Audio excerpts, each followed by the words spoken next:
Life is suffering. Right. Indisputable. What do you do about that? You voluntarily accept it and then strive to overcome the suffering that's a consequence of that. And you do that for you, and you do that in a way that makes it better for other people. And then that works. And one question might be, well, how well does it work? And the answer is, the only way that you can find out is by trying it. That's it. That's the existential element of it. The proof is to be derived by the incarnation of the attitude in your own life. No one can tell you how it will work for you. It's the thing that your destiny is to discover that.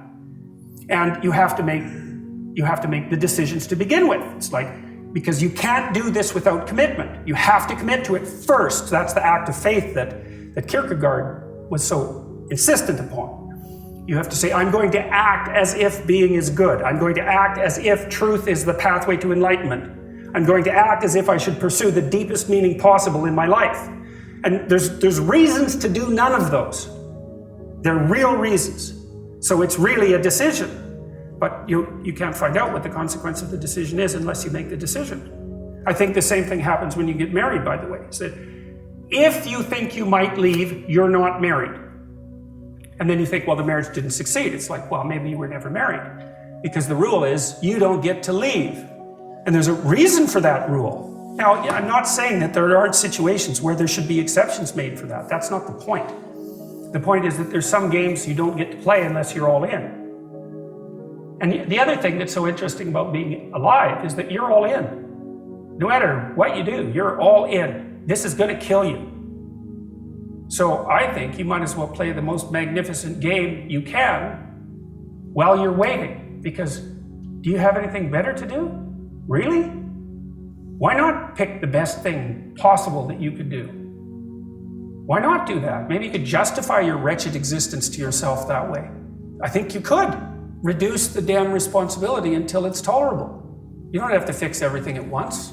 You could just start by fixing the things that you could fix. This terrible puzzle that confronted me and many other people about how it was that human beings got themselves in such a tangle about what they believed. Such a tangle that we were pointing the ultimate weapons of destruction at one another, which, by the way, we are still doing. And I thought, okay, well, I understand that. We need our belief systems. They orient us. And that means there will be conflict between belief systems, and that can be a catastrophe. And that's being played out everywhere, again, in very many ways. What's the solution to that? Well, one possibility is there's no solution. It's just mayhem all the way around. Could be the case.